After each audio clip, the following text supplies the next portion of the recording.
Welcome back to Verizon Center. An absolutely huge night on the college hardwood. Maryland is at Miami. You can catch that game on My 20 at 9 o'clock. George Mason is at William & Mary. And the biggie, Georgetown hosting Syracuse right here in D.C. Yes, UConn, Pitt, and Notre Dame were all huge games, but battles with the Orange are on another level entirely. The sort of rivalry where records don't matter, like last year when the Hoyas needed OT to beat SU.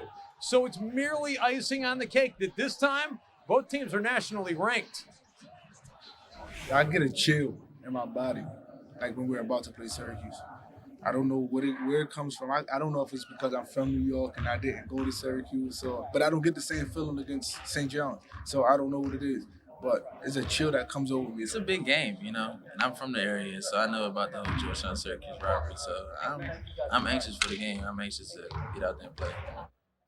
Well, Chris Wright will have his hands full tonight trying to shut down Syracuse guard Johnny Flynn. His 16.4 points per game are a big reason Syracuse is 4-0 in conference, and his highlight reel is impressive, as you see here. But JT3 wants his guys to forget about all that flash. With every game, it's about us.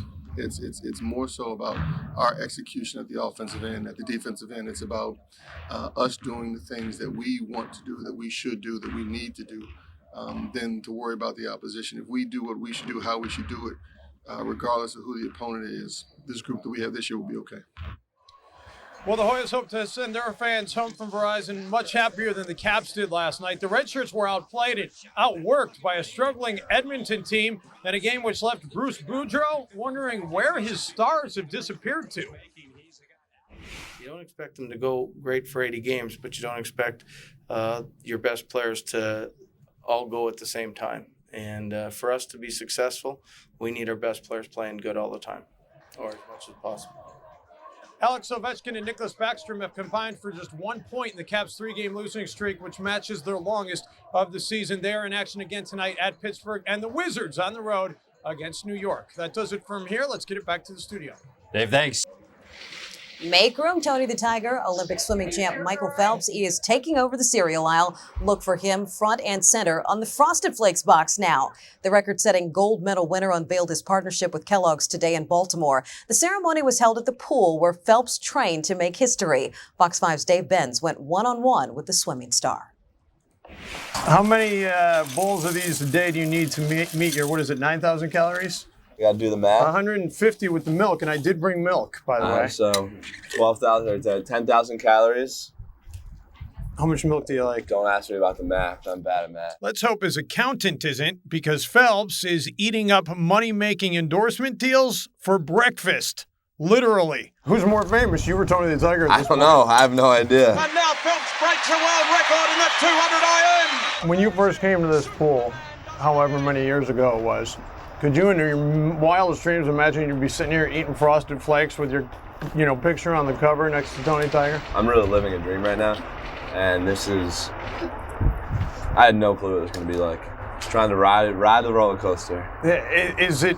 It's a crazy ride. Has it almost been a little bit too much? Not really. It's all been pretty manageable and pretty reasonable. I mean, with doing SNL. Going through all the work at SNL was hard. It's the only diet that lets you eat whatever Michael Phelps eats.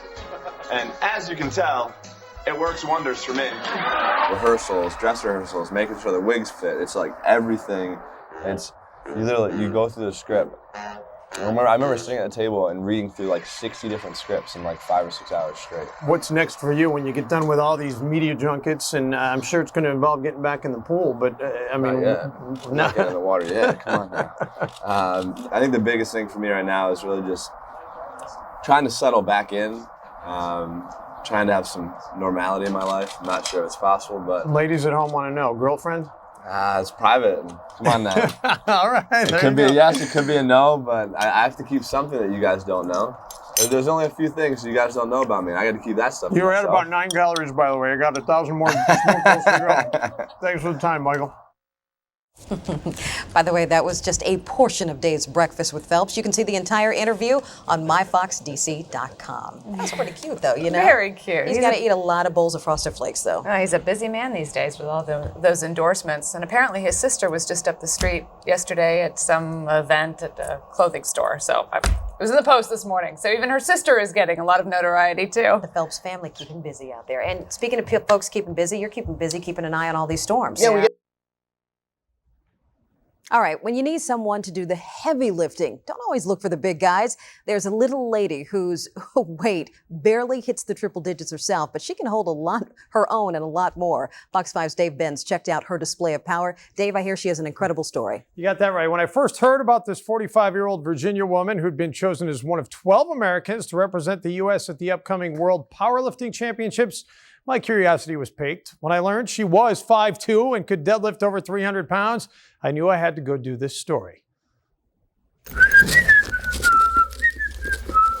Kim Ryman might be the closest thing to a real-life comic book superhero you'll ever meet. Her job as custodian at Peter Muhlenberg Middle School in Woodstock, Virginia, is about as pedestrian as you could find. But as with all superheroes, the flip side of the coin is, well, amazing. Bury these. There are people that come in the gym that lift weights, and there are people that are weightlifters. Some people do it because they're trying to be something, and other people do it because it's who they are. And when they make that connection, for Kim, she found out this is who she is. When I'm in that element, I feel like I am the most alive that I can be, and at the level and point of being the best I can be when I'm underneath that bar. Which would explain why she spent over half her life there. Kim's been rigorously training at the same gym with the same coach. Make it good. For over 24 years, never taking her eyes off the prize. I can remember writing it down at least 18 years ago on a piece of paper, that I wanted to go to Worlds and represent the United States of America. And I remember writing it down and putting it away, thinking, one day I'm going to get there. There are so many people out there that have tremendous genetic potential, but as we go through different phases in our life, and as we go through different relationships and we get older and our interests change and we kind of drift away from certain interests, she has stuck with this. And after winning a national championship earlier this year, Kim's confident a world title is in the offing. But even if it's not, she already considers herself a winner because of all the adversity her sport has helped her overcome, including an eating disorder. The eating disorder was a thing that was pretty tough for me to overcome, and like I said, it's something that you deal with every day, but I just, this has never allowed me to give up because it's greater than that. So great, in fact, that Kim can't imagine a day when she and powerlifting won't be one and the same. The love of the sport they'll probably have to tell me to get off the platform that I'm done. An amazing story, and her superheroism goes well beyond her lifting. She regularly conducts powerlifting demonstrations to try and inspire area youngsters, and her gym also doubles as the local food pantry, regularly holding fundraisers to help those in need. Wow, she is an inspiration, hopefully to a lot of guys out there too. All right, thank you, Dave. It's a sport dating back to the 1800s, but you've probably never seen anything like this. That's right. Urban legend says polo lovers who lived in Ireland could not afford ponies and hopped on two wheels instead, and it's happening again right here in D.C. Fox 5's Dave Benz shows us how. Caution. Like hitting the edge. Thursday nights in Southeast D.C. might be more fun than the average person can handle. Here they come, coming hot. Front. Nice shot.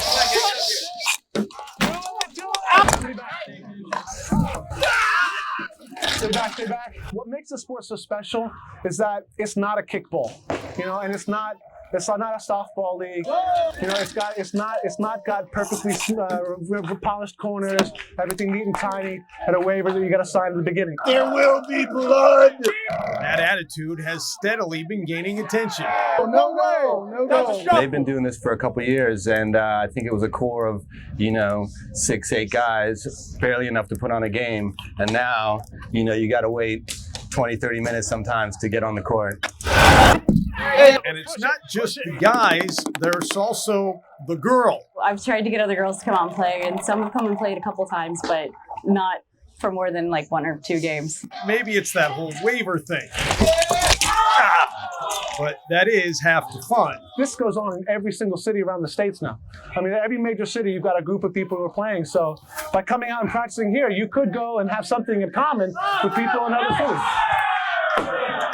And if you want to join the movement, you're invited. Don't be afraid. It's fun. It's fun. You'll get hurt, but you'll love it. All right, here we go. I've never been accused of being too smart. Perhaps before hastily jumping onto a bike, I should have been sure I understood the necessities to excelling in this sport. You got to be able to stay upright on your bike. You need to be able to swing your mouth and hit the ball, so you need hand-eye coordination. I got it. I had it. You got to be able to accept the fact that you may get hurt. But it wasn't all bad. Push it! Yeah! You know, I thought Megan was crazy when she told me that the pain feels all right, but you know what? The pain feels all right. And as someone somewhere once said, chicks dig scars. In Southeast, something's messed up with the bike. Dave Benz, Fox 5 Sports. Too chicken to do that. All right, the news tonight, far from over. Most of us will never make that climb, nor will we ever run around the world. But one local man is hoping to do just that twice. To understand why that's such an amazing goal, you have to meet the man behind it. Fox 5's Dave Benz makes the introductions. Decent, not too cold. Take a good look at the guy running next to me and guess how old he is. 60? 70? 80?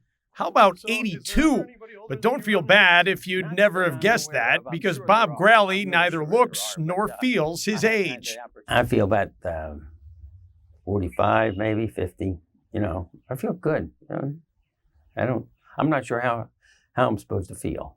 Or how he's supposed to act. See, while most folks Bob's age are simply trying to get by, Bob and his shoes are doing oh so much more.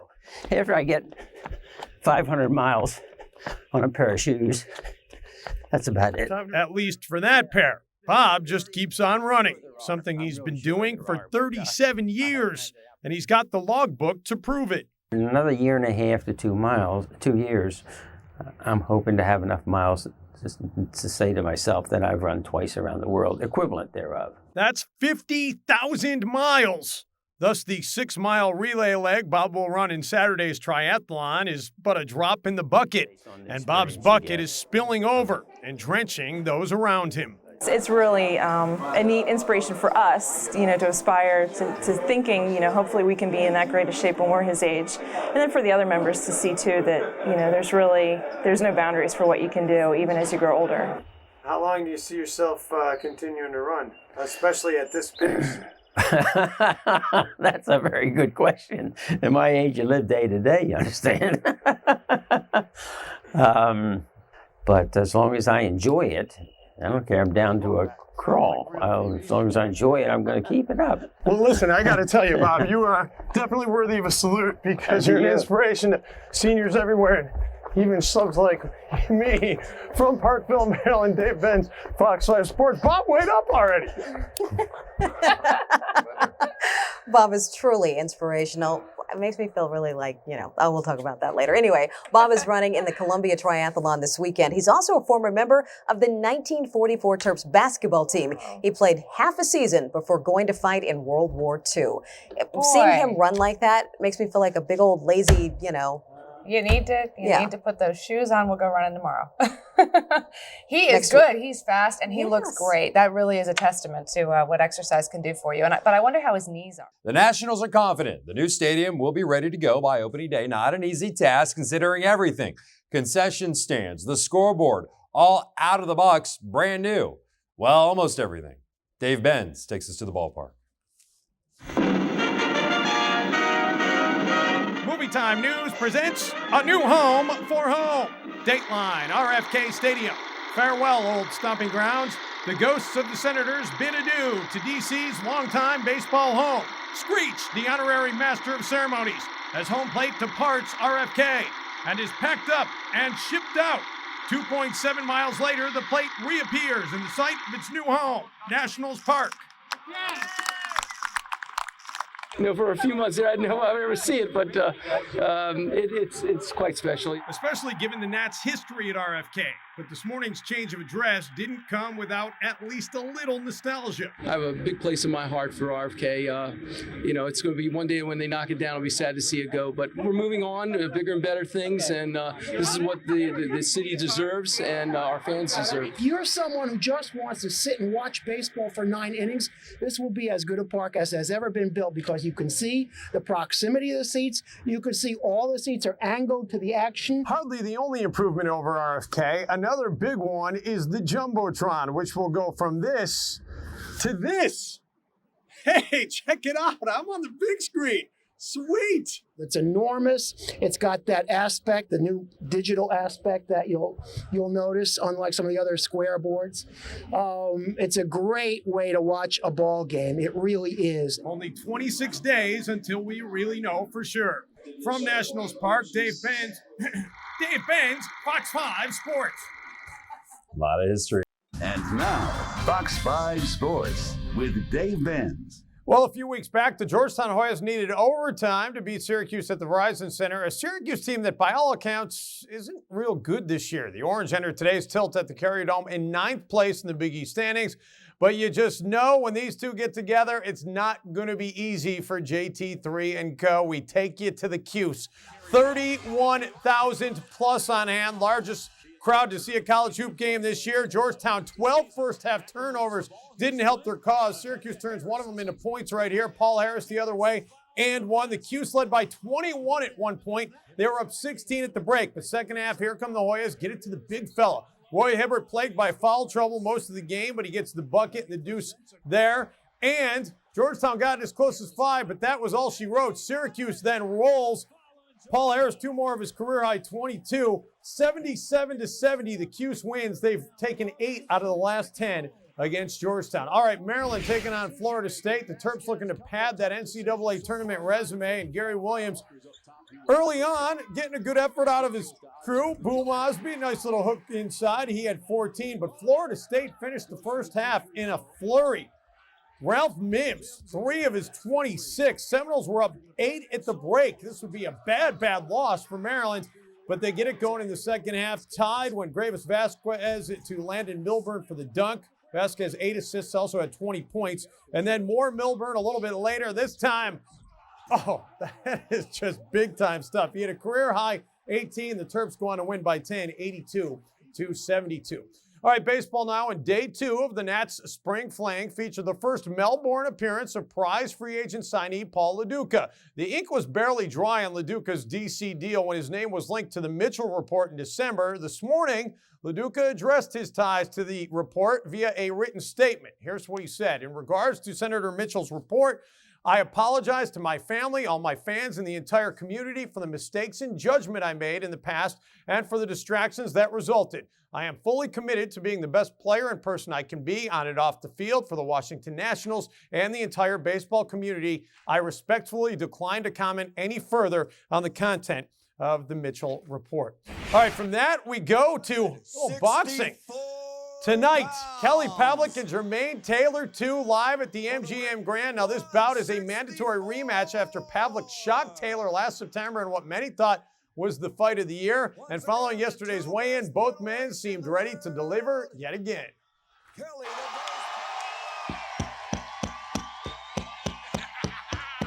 Youngstown, baby. You better believe this time here, it's going to be a totally different fight. Totally different. I get him down this time, he going to stay down.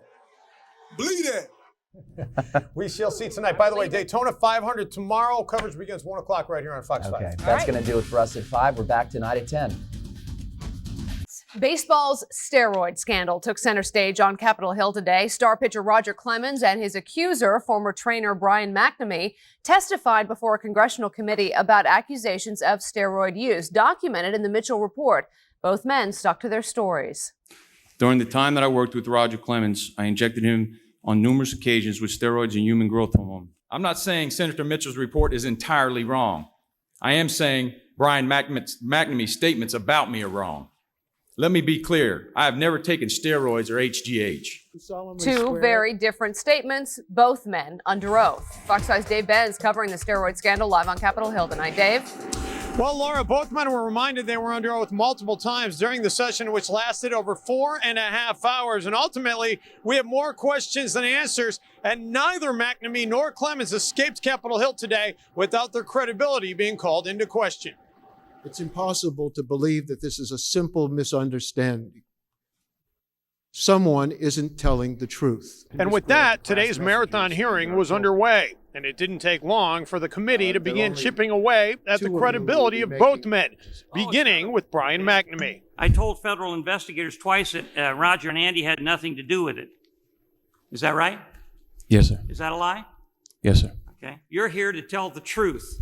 You're here under oath, and yet we have lie after lie after lie after lie, where you've told this committee and the people of this country that Roger Clemens did things that I don't know what to believe. I know one thing I don't believe, and that's you. Amongst the biggest points of contention for Clemens were contradictions in deposition statements. He had never spoken with McNamee about HGH, but later in the same deposition admitted he talked to him about his wife's use of the hormone. How do you reconcile 3 times saying you didn't, and then later when somebody specifically finally asks you about your wife, you have a recollection of 2 very distinct and memorable conversations?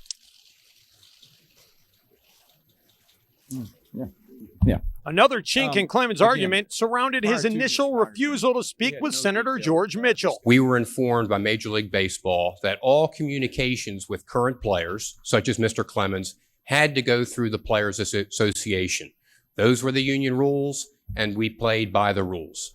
Clemens denied ever getting an inquiry from the Players Union or his agents, and argued he should have been contacted directly. On that point, Roger Clemens said, hey, I'm a public person. A former U.S. president was able to contact me. Why couldn't Senator Mitchell find me? I'm very easy to find. He was very adamant about that point. 4.5 hours, clearly a long time to boil down into just a couple of minutes, but you get the gist that neither man gave an inch here today. And the representatives who held the session were divided on both sides, some lining up with Clemens, some with McNamee.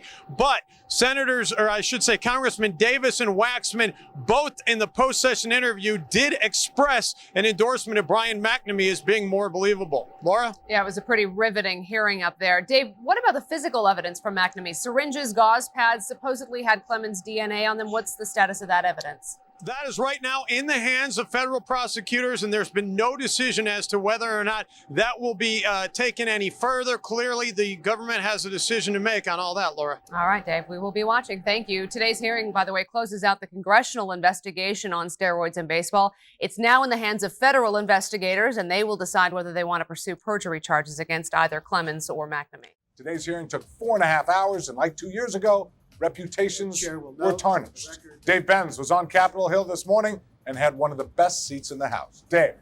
Felt it was long, but certainly not boring. Both McNamee and Clemens saw their credibility take some hits. McNamee was called a liar and a drug dealer, while Clemens was told, quote, it's hard to believe you. Nonetheless, both men stuck to their stories. I'm not saying Senator Mitchell's report is entirely wrong. I am saying Brian McNamee's statements about me are wrong. Let me be clear. I have never taken steroids or HGH. I never injected Roger Clemens or anyone else with lidocaine or B12. Mr. McNamee's given me 3 shots of, when we were in Toronto, 3 shots of B12, 2 in New York. Mr. McNamee, is that, you concur with that? The first time I heard of Roger taking B12 was on 60 Minutes. Now the case goes into the hands of federal prosecutors who have all the physical evidence, the syringe and the gauze pads which supposedly have Roger Clemens' DNA, and they must determine whether or not they want to pursue perjury charges. Feldy? All right, Dave, thanks very much. Brings us to today's Chevy poll question. D.C. is ready for the battle in Seattle. We know how much anticipation there is here, but are the Seahawks fans just as excited as we are? Fox 5's Dave Benz hits the streets to find out the flavor of Seattle. Seattle, Washington, home to the Space Needle and home to people who live in Seattle. But how many of them actually know what the 12 on the Space Needle's for? We decided to find out.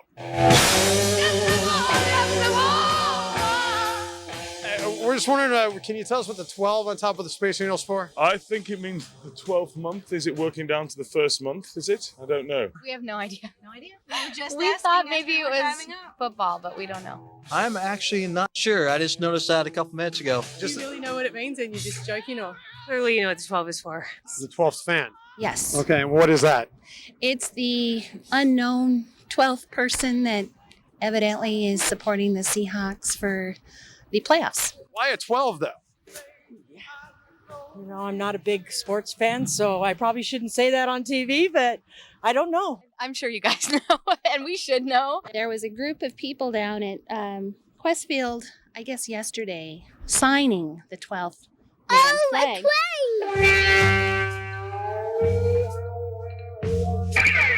Is this how you guys roll in Seattle? Yeah, it's the way we do it. By God, this is how we get news coverage. Yeah, well, anyway, who's going to win the game? We don't even know who's playing in the game. Beautiful. Do you care who wins the game tomorrow? Yeah. Okay, I'll tell you what. If you think the Redskins are going to win, then you give me a big smile. That's a big smile. Look at that smile. You're a Redskins fan. They start young out there being Redskins. Go Skins. All right. By the way, that flag stands for Seattle's 12th man, the nickname given to Seahawks fans. Tonight, we've got the biggest contract in hockey history. And we're talking about Alexander Ovechkin here and the Washington Capitals. Fox 5's Dave Benz joins us now with more on this one. Dave? Well, saying the Washington Capitals have been mired in mediocrity the past half dozen years might be a bit too euphemistic, but all that appears to be changing, and you need look no further than Alex the Great to explain why. And earlier tonight, Ovechkin and the Caps welded their futures together, long-term, really long-term, as in 13 years, $124 million long-term. The deal's the largest ever awarded any player in NHL history, and get this, Ovechkin negotiated the deal without an agent. I'm happy I'm staying here. It's my second home, and I like fans, I like team, I like everything here, so I'm happy I'm staying here for long term, and you know, like Ted said, like our goal is to win Stanley Cup, and if we play like we play right now, this goal is happen. If you were going to make a long-term investment, who else would you do it with? And this takes away any of the issues on how committed we are to winning a cup, how committed we are to keeping the team together. We'll have much more on the richest man in NHL history, including reaction from his teammates, coming up in about 30 minutes on the News Edge. All right, Dave, thanks. That is Sue Palka money. Yeah. As Feldman would say. Time now for the winner of the Fox 5 Game of the Week. Jeb Stewart at Fairfax. They stole 74% of the votes. We will be out at the schools live tomorrow night at 5 to bring you the highlights, and also look for highlights tomorrow night at 10. A California man is giving his doctors a big thumbs up after they replaced one of his thumbs with one of his big toes. The man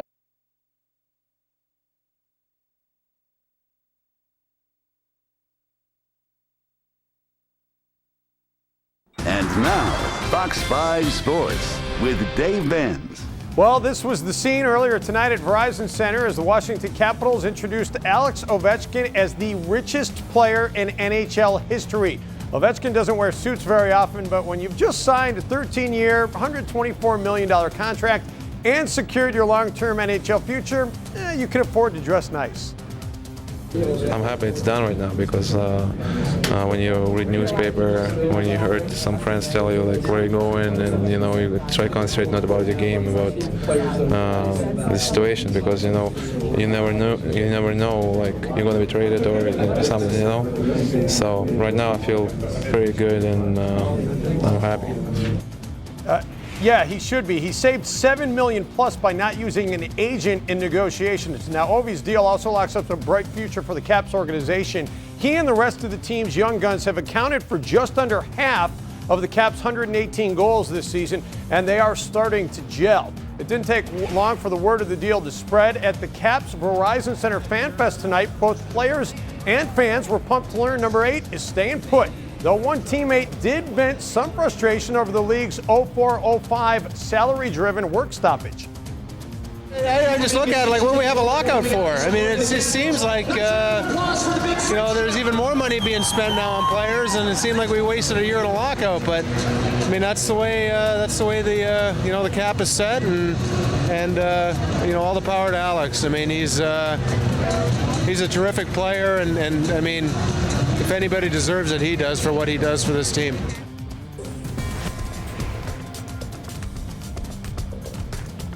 Well, when's the last time the Caps beat out the Redskins for the day's top sports story? And on a day when the team actually brought in its first outside the organization interviewee for its vacant head coaching position. His name is Jim Schwartz, and he's currently Tennessee's defensive coordinator. Now, the Maryland native and Georgetown alum spent a good part of the day at Redskins Park, but you have to wonder if he might really be interviewing to be Greg Williams' defensive coordinator. The two did work together for 2 years with the Titans. Schwartz may have options. He's also scheduled to interview for the Miami and Atlanta coaching vacancies.